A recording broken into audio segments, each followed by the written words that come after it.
Parak in Shavuos, Daf Mem Tes Amud Aleph. Last parak Arba Shomrim. So Arba Shomrim means it's some of the four kinds of guardians, and the basic idea, as we'll see at the end, it says clearly at the end of the parak. It saves the rule till the end of the Mishnah anyway. It's a very long Mishnah, and then there's not much Gemara on it. But the rule of this Mishnah is that if someone swears falsely and does not benefit themselves financially with the oath, they are not liable in what's called the Shua Shomer. In the oath, and we should start. Go back a second. Start a different way. If I give you an object to guard and you guard it properly, then in most circumstances you don't have to pay. If you don't guard it properly, then you have to pay. Why do I say most circumstances? Because there are four different kinds of guardians, and you'll see there are three different sets of rules of what's called properly. As we'll see, there's a shomer chinam, an unpaid guardian. He just has to do a basic level of watching. Then we have the next level up. We have a shomer sachar, which is a paid guardian. He has to do a higher level of watching. He's responsible in more situations. And then you have a shoel, who's basically always responsible. There's also a renter, and we'll see it's a debate. The renter is either the same as the unpaid guardian or the same as the paid guardian, but is one of those two levels. There's three different levels of what they're responsible for. And so the shomer chinam, the unpaid guardian, is responsible only if he's negligent. If he's negligent, he has to pay. Anything else that happens, as long as he wasn't negligent, he's off the hook. A paid guardian is responsible if it's stolen or lost, but anything else that happens, he's not responsible. And a borrower is responsible for everything except if it's ruined by normal wear and tear, which is not really going to be discussed here. And a renter is either the same as an unpaid guardian, which means he's never liable unless he's negligent, or he's the same as a paid guardian, in which case he's liable if it's stolen or lost. If someone watches an object and it's not there to give back, you have to swear about what happened. So if he swears and he lies and he switches from a claim that he really owes money, and because of what he's claiming, and he swears he's going to be believed, he keeps himself from paying money, that's when he's going to be liable. It's called Shuvas Hashomrim. He's liable for that, and then he's going to have to pay an extra money. You have to pay when he does tshuva, he has to pay extra, and he brings a carbon. That's when he's liable. If he does not save himself money, even though he's lied, then he's not called. It's not in the category of shuvas hashomrim, and he's not going to have to pay money. And we'll see later on. It's a debate in the Gemara whether he's liable for an oath at all. Anyway, that's what's going on in this parak, and most of the parak is going to be. Most of the Mishnah anyway is just the permutations and combinations. Like I said, a renter is liable for stolen or lost and not liable for anything else. What's the anything else? It's called a mace, which means it died. Nishbar, it gets broken, or nishba, it's kidnapped. So going all the permutations, that here's what really happened, here's what he claims happened. Did he save himself money or not? If he saved himself money, then he has to pay extra. If he didn't save himself money, then he doesn't have to pay anything extra. He pays what he owes in the first place, and that's it. Now let's go through that inside. The Mishnah says, Arba Shomer. There are four kinds of guardians. Shomer, Chinam, an unpaid guardian. Vashoel, the borrower. Nosei Sachar, the paid guardian. Vasocher, and the renter. Shomer Chinam, an unpaid guardian. Nishbar Lakol, swears no matter what happens. Unless he's negligent, he swears that he wasn't negligent, and he's off the hook every single time. If he doesn't want to swear, he's going to have to pay. But normally he can swear, and he's off the hook. Vashoel, the borrower, he always pays. Whatever happens, he can't swear. It doesn't matter, basically, if he's telling through the line, he's going to have to pay. Nosei Sachar v'Socher, the two in the middle, the paid guardian and the renter. Nishbayim ala shvuya v'ala shvuya v'ala mesa. They swear if it's broken or kidnapped or it dies of natural causes. Mashalmim es aveda v'es, and they pay if it's lost or stolen. That's the basics. Now we go into permutations, what could happen, what he said happened. So Amar l'shomer chinam, he said to an unpaid guardian, Heinchan shari, where's my ox that you're guarding? Amar said to him, mace, it died. For who and what really happened was Nishbar got broken, or Nishbar kidnapped, or Nignav, or stolen, or Avad, or got lost. Or he claims Nishbar, he claims it's broken, for who Mason really had died, or Nishbar is kidnapped, or Nignav, or stolen, or Avad, or got lost. Or he claims Nishbar got kidnapped, for who Mason really had died, or Nishbar, or got broken, or Nignav, or stolen, or Avad, or lost. Or he claims Nignav, he says it was stolen, but really Vushames had died, or Nishbar, or got broken, or Nishba, or kidnapped, or Avad, or got lost. Or finally, Avad, it got lost. That's what he claims. Vahu, and what really happened was Shemes had died, or Nishbar got broken, or Nishbar got kidnapped, or Nignav, or got stolen. Basically, he says any one of the five, and really happened was any one of the other four, any of those combinations. Mashbiach ani, I want you to swear. Amen. He says, Amen, I swear. Patu, he's exempt, because either way he's exempt from paying. So whether he's telling the truth or lying, he doesn't have to pay any money. By lying, he did not save himself any money. He's swearing falsely, he did not save himself money. He's exempt from Shavuot Shomer. Does not need to pay the extra from Shavuot Shomer. Does not need to bring a carbon. Heichan Shori, he said, where's my ox? Amar Lo, he says, Einu dea ma tasach. I don't know what you're talking about. Never seen your ox. I have no idea what you're talking about. Who and what really happened was Shemes had died, or Nishbar is broken, or Nishbar get kidnapped, or Nignav, or stolen, or Avad, or lost. Mashbiach ani, I want you to swear, Amen. He says, Amen, I swear, Potter is exempt. So even though he's denying the entire existence of the watching it, since what actually happened was something he doesn't have to pay for, he still isn't saving himself any money. He's off the hook still. Heichan Shori says, where's my ox? Amar Lo Avad, said it's lost. Mashbiach ani, I want you to swear. Amen, he says, Amen, I swear. And the witnesses testify that he himself ate it. Now, if he eats it, that's called negligence, and it's worse than negligence. He damaged it, he stole it. It's not called stealing technically. It's sort of in the category of stealing. We'll see. If it's stealing, he's going to have to pay double. Regularly for the carbon, if you swear falsely, he's going to have to pay an extra 25%, which is called the fifth. Because when you add on 25%, that 25% is a fifth of the total, right? You have 4 quarters, you add on a fifth quarter, so that's a fifth, right? It's 1/5 of it is the extra, right? So if he claims that he ate it, then he has taken it, he's sort of stolen it, and he claims that he doesn't know any money. He claims he doesn't know that he doesn't know it. Claims something happened to it. Mishal Mr. Karen, he has to pay the basic. He has to pay it back. When he does tshuva, then if he admits on his own, Misham Karen v'chomesh v'asham, he pays the Karen, the original amount plus the chomesh plus the extra 25% for asham, and he brings a carbon asham gazelos. He brings a carbon for that. So once he does tshuva, that's when he has to pay the extra, bring the carbon. If he never does tshuva, even though when it says testify, he just has to pay it back. He doesn't have any consequence. Only when he wants to do tshuva, that's when he has to pay extra and bring carbon.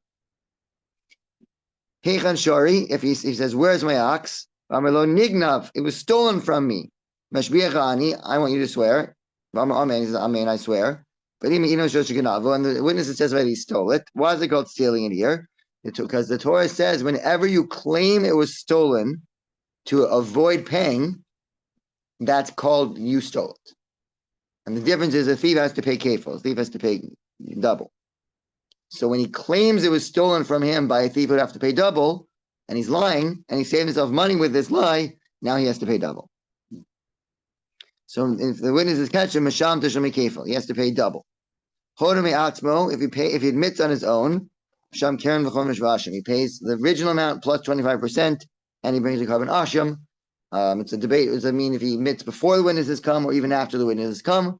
One opinion says that once he admits into Beis Din, even if the witnesses come later, they can't make him pay double. One opinion says that no, he doesn't pay double until the witnesses come. But even if the witnesses come after he admits, he still is going to have to pay double. And then we say once you admit, you'll never have to pay double.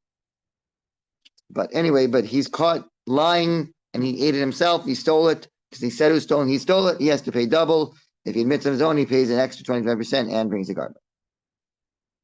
Amar Lechem B'Shuk, he says it's a random person in the market, no connection with him. Heichan Shari, Sheganavta. Where is my ox that you stole?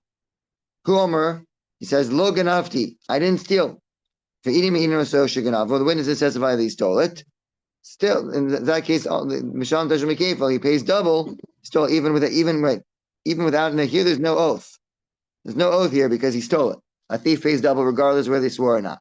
So he denied having stole it, he has to pay double. If admitted on his own, then he would be exempt from the double. If he slaughtered or sold it, he pays not only double, he pays 4 or 5. 4 if it's a sheep or a goat, 5 if it's a cow. If you steal an animal and slaughter it or sell it, then you have to pay 4 or 5, depending if it's a sheep, goat, or a cow. I mean, he looks out, he sees the witnesses on the way. Amar, he says, Genafti, I did steal. But I didn't slaughter, I didn't sell it. He pays single, even though the witnesses testify that he slaughtered or sold it. Since once he admitted before the witnesses came that he stole it, he's exempt from paying the double. Once he doesn't pay double, he doesn't pay the 4 or 5 either. The remaining parts of the 4 or 5, all he pays is the original amount. So the fact that he admitted exempts from the double, and any payment that goes above and beyond the double, he's off the hook for once he admits on his own, even though he saw the witnesses on their way and admitted just because he's scared of the witnesses. Nevertheless, he did admit before the witnesses actually testified, and therefore he is off the hook except for paying the original amount back. Amar Shoels. Now, going back, new case. He says to a borrower, so now he says to the person who actually borrowed it, Hey Kanshori, where is my ox? Now, a borrower has to pay no matter what. Amar Lo Mace, he says it died, which means the borrower has to pay. Who should nishbar really happen was broken, or nishbar, or kidnapped, or nignav, or stolen, or avad, or lost. By the way, the difference between kidnapped and stolen is that kidnapped means by force, and stolen means without force. Armed robbers is kidnapped, and stolen is not. Anyway, so he says it died, and something else happened. Either way, the borrower has to pay. Or he says nishbar, he says it got broken. Fushames, and really it died, or nishbar, or is kidnapped, or nignav, or stolen, or avad, or lost. Or he says nishbar is kidnapped, but Hushameis really died, or nishbar broken, or nignav or stolen, or avad or lost. Or he says nignav, he was stolen, Hushameis really died, or nishbar or broken, or nishbar or kidnapped, or avad or lost. He says avad got lost, Hushameis and it died, or nishbar, or it got broken, or nishbar, or kidnapped, or nignav, or stolen. All these cases, regardless of which of the 5 he claims which one happens, a borrower is liable for everything. So he's not saving himself any money. Mashbiach Ani, he says, I want you to swear. Amen. He says, Amen, I swear. Putter is exempt, again, because he didn't save himself any money. There's no consequences of monetary consequences from this Shavuot. So he lied for no reason, basically. Where's my ox? Amar, he says to me, Any damn atasach, I don't know what you're talking about. Who shemes or nishbar, or nignav or avad, really had died or was kidnapped or stolen, died or broken or kidnapped or stolen or lost. Mashbiach Ani, I want you to swear. Amen. He says, Amen, I swear. Chayev, he's liable. Why? Because he's saving himself money. He says, I don't do anything. I never borrowed it in the first place. And really, something happened that he's responsible for, which is anything that happens he's responsible for. He is now liable since he saved himself money by swearing falsely. Just to bring an extra, a fifth, and bring carbon. Now we get to the ones that are more nuanced. He says to a renter, so not a renter, a paid guardian, and a renter, where's my ox? Now, this is where it's nuanced, because a renter or a paid guardian is liable if it's stolen or lost, and not liable if it dies or broken or kidnapped. So Amrlay says, Mace, it died, which means he's exempt. Claiming he's exempt, nishbar, and he says it got broken, or nishba, or kidnapped, or he says nishbar was broken, Mace or nishba, and really it died or was kidnapped. He says nishbar was kidnapped, Mace or it died or nishbar got broken. In all these cases, he is exempt, therefore he didn't save himself any money. Similar, he says nignav, it's stolen, Vushavan really got lost. In both cases, he's liable. Or he says avad, it got lost, Vushanignav really got stolen. Either way, he's liable. So he makes a claim that he's liable, and really he's liable. He hasn't saved himself any money. Mashbiach Ani, I want you to swear. V'amar Amen, he says, Amen, I swear. Putter, he's exempt.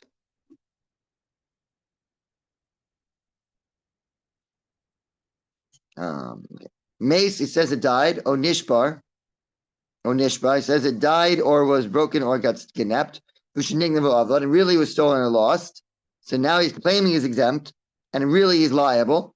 Mashbiach Ani, I want you to swear. Amen, he says, Amen, I swear. Chayiv, he's liable. Since he saved himself money, he's liable.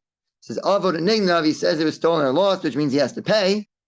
who really what happened was Shemeis to Nishba, it died or was broken or was kidnapped, so really is exempt. He claims I owe you money, and he really doesn't owe any money. And he swears for Vashbiach Ani, I want you to swear, Amen, he says, Amen, I swear, Pater is exempt, even though he lied falsely, but he claimed that he owes money. He swore, I owe you money, and he doesn't owe any money. So he might not be, might not be the smartest person, but he's not liable as savings of money, because he didn't save any money. Zakla, this is the general principle. He switches from owing to owing, from obligation to obligation, or from non-obligated to not-obligated, or from non-obligated to obligated. He's not really obligated, he claims he was obligated. Pater is exempt. But he switches from obligated to not obligated. He claims he's not obligated, even though he really is obligated. Chayiv, he's liable. And another way to say the same thing, Zakla, this rule, if he swears to lighten the burden on himself, Chayiv, he's liable. To increase the burden on himself, he is pater. Savings of money, he's liable. Does not save himself any money, he is exempt. That is the Mishnah. Still with me? Yes, sir. Yeah, you good? Go ahead. Okay. The Gemara says, Man Tana Arba Shomrim. Which Tana said there are 4 kinds of guardians? So Amar Rav Nachman, Amar Rabba Bar Ravua, Rabbi Meir says there are 4 kinds of guardians. Now, this we're about to see, this is very misleading. Why? Amar Rava Rav Nachman. Rava says to Rav Nachman, hold on a second. Mi ikatan lesle arba shomrim. Is there any time it says there aren't 4? Why are you saying Rabbi Meir is the one who says there are 4? Everyone agrees there are 4 kinds of guardians. So the question was not a good question. Everyone says that. Why are you saying Rabbi Meir specifically? Everyone says there are 4 kinds of guardians. This is what I'm telling you. Man Tana, which is a Tana, to Amar who said, Socher kanose sachar, that a renter is equivalent to a paid guardian. We mentioned before we started that there's a debate whether a renter is a paid guard is the same status as a paid guardian, same status as an unpaid guardian. So which Tana says that we lump renter together with paid guardian? Which Tana is it that lumps that renter together with paid guardian? Amar Rabbi Bar Ravua, Rabbi Meir. Rabbi Bar Ravua says it's Rabbi Meir. Now the word says, hold on a second. Rabbi Meir hipra shemayin elay. We heard Rabbi Meir say the opposite. It says in the Mishnah of Baba Kama, Socher kitza mishalim. A renter, how does he pay? Rabbi Meir says kshomer chinam, like an unpaid guardian. Yehuda Omer k'nos. Rabbi Yehuda says a paid guardian. So really the answer should have been Rabbi Yehuda. So first the question is wrong, and the answer is wrong. So Rabbi Barvu Ipchatani. Rabbi Barvu had it backwards. Right? Rabbi Barvu says Rabbi Meir is the one who says he's like a paid guardian, and Rabbi Yehuda says he's like an unpaid guardian. And we're asked, Hani Arba Havud, these are 4. Shlosha Havud, there's only 3 different halachas. So Amar Rav Nachman Bar Yitzchak, Arba Shomrim, there are 4 different kinds of guardians. V'dinaim Shlosha, there's only 3 different halachas of them. So even though there are 4 different relationships, but those relationships only have 3 different scenarios, 3 different halachic ramifications. There's no difference between a guardian, a paid guardian, and a renter in terms of obligations. There is one difference, is that a renter is allowed to use it, and a paid guardian is not allowed to use it. But in terms of the responsibility to watch it, a renter and a paid guardian are the same, and therefore there's only 3 categories of payment, but there are 4 different types of guardians. Okay, moving on. Now we have a bunch, this is unusual, we have a bunch of quotes in a row. It says, Omer L'Shomer says to an unpaid guardian, Hey Chashori, where's my ox? Omer Lechem Meshuk, he says to a regular person in the market, some random person. Omer L'Shomer says to a guardian, Hey Chashori, where's my ox? Omer L'Eni De Matasach, I don't know what you're talking about. Basically, all these cases in the Mishnah that says that you're exempt. Just basically we're quoting a bunch of cases in the Mishnah that says you're exempt. Omer Rav says, V'kulam b'turim mishvus shomrim, they're exempt from the oath of a guardian. But they're liable as a shvus bitui. Going back to the 3rd chapter. 3rd chapter is all about shvus bitui. Someone makes a false oath without any monetary consequences. Someone swears something that happens not to be true. They're lying. He swears, I ate breakfast, I didn't eat breakfast, etc. Someone who lies in an oath, he is liable for shvus bitui. And there are different rules about it. It's only if it's by accident. He knew that he swore, but he forgot what he swore. It's a whole scenario of what exactly the accident is. He forgot he doesn't know it's obligated in carbon. But but he's liable even though the Mishnah says exempt, he means exempt from the category of Shavuos Shomrim, which will obligate him to pay a fifth and bring a carbon Asham. Here he's a Shavuos Bitui, which is the punishment is an Ol Asham, which is an Ol of a Yored. So is a carbon that depending on how much money he has, he brings a different carbon. He's liable as a Shavuos Bitui, not as a Shavuos Shomrim. Because when it says not liable, it means not as a Shavuos Shomrim, but as a Shavuos Bitui, different carbon, no monetary payment. Shmuel says, he's exempt even for Shavuos Bitui, he's not considered to be an oath at all. But my committee, what are they arguing about? Shmuel suffer Leisil Bilahaba. Shmuel says this also came up earlier. Shmuel says you can't make the oath in the future. Any oath that you made in the past, if there's no such oath to make out and it's going to happen, then it's not called an oath. So you could swear I threw a pebble into the sea. I can swear I will throw a pebble into the sea. But you can't swear if it got lost. You can't swear it's going to get lost. What does that mean? It's just not relevant to swear. It's going to get lost. It's going to get kidnapped. How do you know? You can't swear that. So any oath that you can't swear it's going to happen, you can't. If you swear that it did happen, you're not liable in the category of Shavuos Bitui. That's what Shmuel holds. Rav says no. Isa will have a hand. Rav does not require it to be past and future. He only needs to be yes and no. It was lost. It wasn't lost. So you can swear it wasn't lost. You can swear that it was lost. As they already argued about it early in the Masechta. It says, someone says, I swear that he threw a pebble into the sea. Now I can swear that I will throw a pebble into the sea. I can't swear that what you're going to do. So someone swears this person will throw a pebble into the sea, or Shelo Zarach, or didn't swear, or I'm sorry. Sorry, yeah, I said it wrong. I swore that someone did throw a pebble in the sea. He did not swear. He swore he did not throw in the sea. Rav Amar Chayav. Rav says you're liable because that's an oath. You can swear about what happened. Shmuel Amar Pat. Shmuel says exempt. Rav Amar Chayav. Rav says liable. The Isa B'Lavim. It's positive negative. He did throw. He didn't throw. Shmuel Pat is exempt. But the Leisa B'Lahaba. It's not in the future. You can't swear he will throw it into the sea.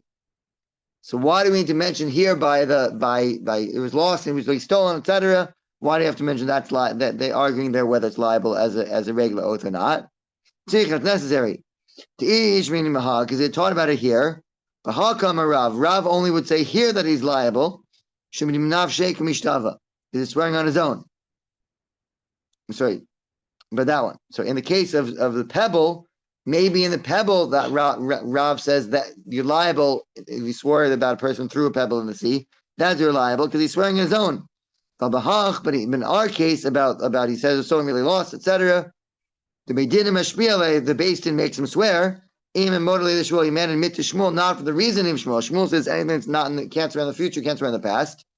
Rav would agree to him that that's not a regular oath, but not for that reason. Rather, the reason would be like Rabbi Ami, Rabbi Ami said, so any oath that Beis Din makes you swear, you're not liable as a regular oath.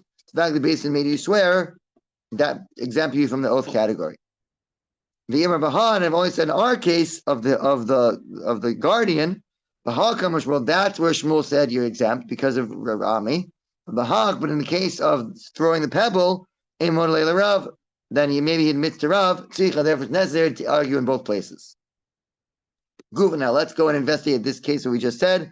Rabbi Ami says, "Kol Shavuot, any oath shedai mashvino," so that the judges make you swear.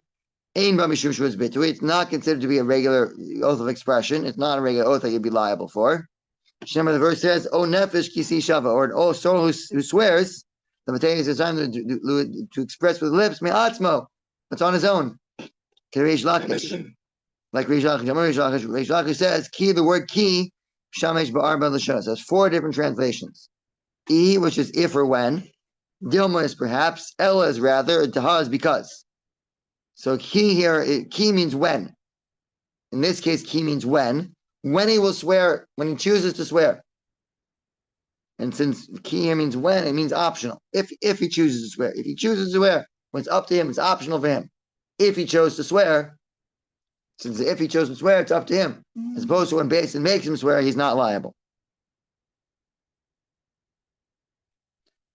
Rabbi Dovid says, "Kulam b'tur mishvil shomrim." Everyone is exempt from paying as an oath of guardian. V'cham mishvil bitui, and liable as a regular oath. Chutz, except from einu de'ama tasach. You say, I don't know what you're talking about. The shawl of a borrower, or a renter. A paid guardian or a renter who says it was stolen or lost, they're liable to kafru mammon. They denied money. So he says, no, any case that you did not deny money, you're liable. When a borrower claims to be exempt and really owes money, or a paid guardian or a guardian again claims to be it was something else happened, really stolen, lost, he owes money. In those cases where you save money, you're not liable to shvus bitui. But any other case that you swear falsely is considered to be a regular oath, and you're liable as a shvus bitui. You're liable for having sworn falsely with Hashem's name, even though you didn't save yourself money. So you don't have to pay the carbon asham. You don't have to you don't have to pay extra, but you are liable as shvus bitui as a regular expression, and liable for carbon olav yored, which is a carbon that gets cheaper. That gets cheaper if you were poorer. You would be liable for that anytime you swore falsely. You don't have the Gemara? I have it. Okay. Want to grab one from over there, or? Okay. Avodah Zarah is about Avodah Zarah. Mostly it's actually about what is the action of Avodah Zarah. It really doesn't get into that so much. It's about interacting with people who do Avodah Zarah, interaction with objects that we use for Avodah Zarah. So it's not really about Avodah Zarah itself. That was back in Sanhedrin not too long ago. It's about how doing Avodah Zarah. This is about interacting with those who do Avodah Zarah. So it says, Lifnei Edein Shel Ovdei Kochavim. We're going to translate as holidays for now.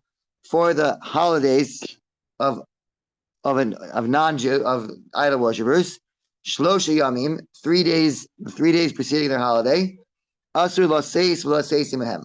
That's interesting. The word laseis and laseis are pronounced basically the same, but are opposites. Laseis is from the language of lifting or taking. Laseis means giving. It's spelled totally differently, so it means to buy or sell. You can't do business with them. Lahashim, to lend to them. Lishol mehem, to borrow from them. Lavosan, to lend to them. V'lovos mehem, and to borrow from them. Leporan, to pay them. Lefroa mehem, and to collect from them. Why? Because all these things make them happy. And since if they get happy around the time of the holiday, they're going to go and praise their idol, worship idolatry because of you. You cannot cause them to worship idols, so you have to avoid interacting with them and anything that's going to make them happy within 3 days of their holiday. Yehuda says, Niframim, collect from them, because it pains him. He's not happy to pay you. So you can let from them. He's not going to praise his idol that he paid you. Amrullah, they said to him, Alpha P, Shemetzahu Aksh, even though he's paying at the time of paying, he's happy later on because he knows he doesn't have you to worry about anymore. He's removed a creditor from him, even though in general, he's not happy to give the money, but once he gives the money, there's a sense of relief. Okay, I've dealt with it. I don't have to worry about it anymore. And therefore, he'll praise his idol and say, thank whatever, that I don't have to pay anymore, that I'm off the hook. So even though he's not happy to pay, still he might praise idol for it. Okay, the Gemara says Rav v'Shmuel. We had Rav and Shmuel. Chad Tani Edeim with an aleph. The Chad Tani Edeim with an ayin. So aid as we've read. So okay. Chad Tani Edeim. Man Tani Edeim. One that says Edeim with an aleph. Lo mishtabish is not wrong. Man Tani Edeim with an ayin. Lo mishtabish is also not wrong. Manatani Edein lo mishtabish. One who says Edein with aleph is not wrong. The pasuk says Kikarov Yom Edam, the day of their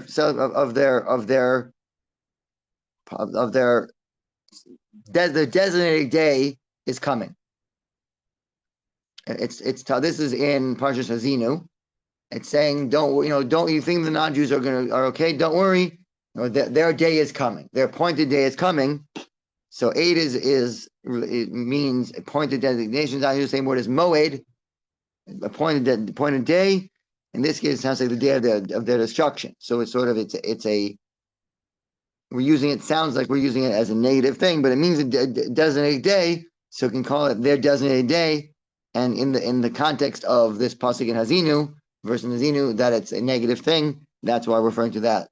The day of their disgrace is coming. So we're calling it this day of their destruction, because when they worship idols, that is their own destruction.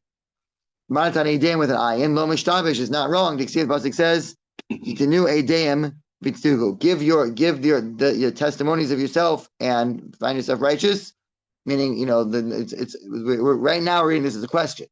When you testify about you, be found righteous. The worship of idols, this day that they're gonna, this is setting testimony against you. You're really going to be found righteous after that? Clearly not. But you see, we're referring to the things of the idolatry of them as the testimony, so you can call the idolatry testimony. Uman detani edean, my time lo tani edean. Well, the one who said with an aleph, why didn't he say with an ayin? Amlacha to the tavra ad. If you'd rather talk about this destruction itself, this edean is talking about the day of the destruction. Rather use a reference to the destruction than a reference to the holiday. The one who says with an ayin, my time lo tani edean. Why didn't I want to say with an aleph? Amalacha said man kagarim lahu tavra. What causes the break? What causes the destruction? Eidu sheidu ba'atzma. The testimony after they testify about themselves. Everyone is testifying when you go to Bishmaim. Everyone testifies about what they've done wrong. So the testimony is what causes the punishment. Therefore, it's preferable to refer it as a testimony, not referring to punishment. Hilkach eidu sedifor. Therefore, would rather call it the day of the testimony. Hold on a second. Give your testimony and be found righteous. But if you is the time of non-Jews that we said it's a question. Are you going to give your testimony righteous? Habi Israel no, it said about Jews. Yeshua ben Levi says, Kol mitzvahs osin ba'olam hazeh. Any mitzvah the person does in this world, or any mitzvahs that a person does in this world, they come the mitzvahs themselves come and testify in the next world. The verse says, give your testimony and be found righteous, not as a question, but as a statement. Give your testimony and be found righteous. All the mitzvahs will come and testify for you, and you'll get a good judgment. Israel, these are the Jews. Listen, they will hear and they will say the truth. That's referring to the non-Jews. So the second half of the verse, listen and say the truth. That's about the non-Jews and all the bad things they've done. So here the word 8 a.m. is referring to Jews. So it can't be that's pshat in the Mishnah that the 8 a.m. refers to the testimony of that pasuk, because that pasuk is not talking about the non-Jews' testimony. Ela Omer of Huna Bereder of Yeshua. Huna says, the son of Rabbi Yeshua says, Mandam Adam, the one who says Adam with an ayin, Mihacha from this verse. Yotzrei Paso, those who fashion idols. Kulam Tohu, they are nothingness. Bachamudeim, Baluilo, and the thing that they desire, the thing that they covet, the thing that they treasure, will not help them. Ve'edeim hema, and is a testimony. It's a testimony against them. You see, that's the verse that refers to the testimony as the idolatry as testimony. Davash Rav Chanina bar Papa, v'tamer of Simlai. Either Rav Chanina bar Papa or Rav Simlai said it. There's famous. Now we have a famous long story. We'll get through as much as we can. We're not going to get to the end of the story, but we should make some. We still have quite a bit of time, so we should get through a lot of the story. In the future, maybe Kadosh Baruch Hu Sefer Torah. Hashem is going to bring a Sefer Torah and hold it in his chest. He says, whoever was busy with this Torah, come and get your reward. Immediately, all the non-Jewish nations come and run, all mixed up. They all stand in front of him and say, we want a reward for the Torah. Shnei the verse 6 says, we'll all assemble together. Hashem says to them, don't come all mixed up. So for each nation come one at a time together with its scribes. Hashem, the verse says, they should gather as nations. And in case you're not sure what the word la'um means, that's a kingdom. Shneimah, the verse says, and the kingdoms will struggle against each other. This is talking about when Rivka was pregnant with Esav and Yaakov. Somehow the two of them are going to grow up and each become independent kingdoms, and they're going to struggle. See, the word la'um means kingdom. And the Gemara asks, is there really anything mixed up in front of Hashem? Hashem knows where everything is, else is. So that they won't be mixed up. Hashem knows exactly who's who. Hashem doesn't need them to be, arranged orderly, but for their own sake, they need to be arranged orderly so he can judge them and they know they're being judged. Okay. So they can hear what he said, that Hashem is saying to them. The Roman nation will come first. First. My time, and what's the reason? Because they're the most important. They're the most special. How do we know that they're important? The Pasuk says,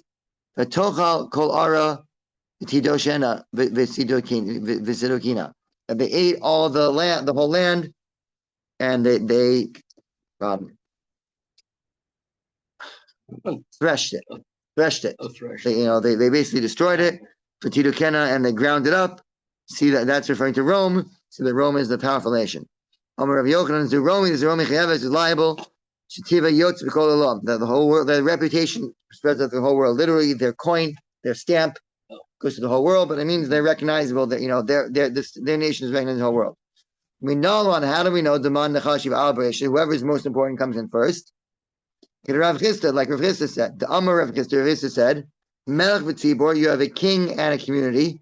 Melech the king comes in first, for judgment. As the verse says, mishpat avdo, to do the judgment of his servant, umishpat amo Yisrael, and the judgment of his nation Israel. See, the servant comes first. The time am I? Why should the servant come first?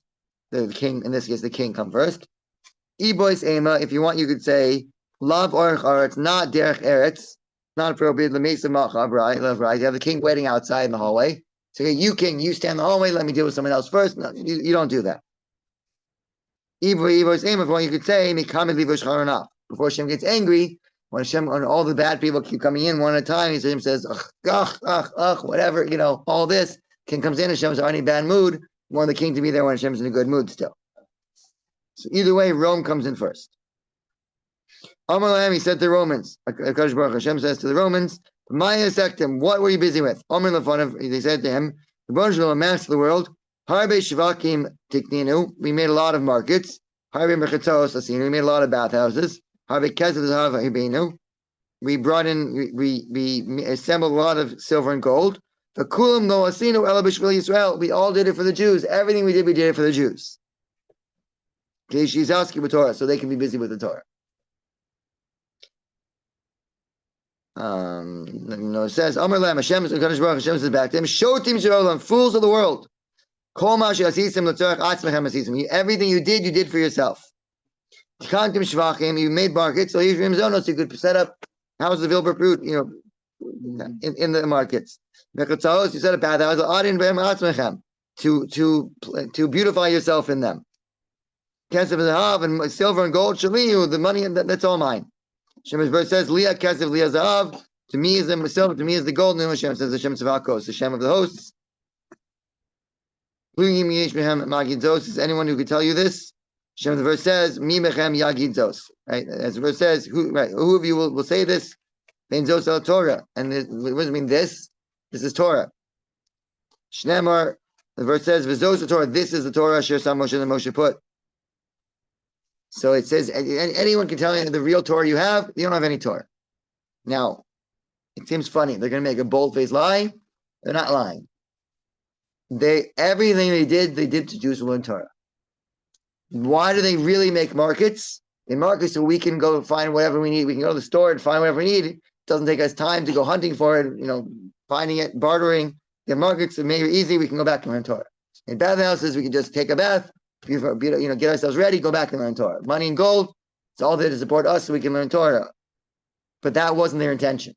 So when they die, when it comes to us, when it comes to the future, they look and say, well, we see the big picture. Everything we did was so the Jews will learn Torah. The whole world exists so we can learn Torah. We do mitzvahs.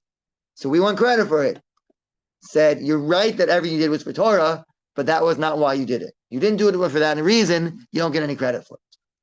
But they're not wrong. They're not wrong. That wasn't why they did it. They don't get credit. So Yatz is Malchus Romi, the Roman nation goes out. Sorry. Miyad yatsu paki nefesh. They go out with a spirit basically in the dumps. A pach is a garbage can in modern Hebrew. They go out and literally in the dumps. Not quite literally. So yatsu malchus Romi, the Roman nation goes out. V'nichza malchus pras. The Persians come in, and we still have a couple minutes. Okay. Afterwards, my time. And why is Persian second? Shiva. Then the next important afterwards.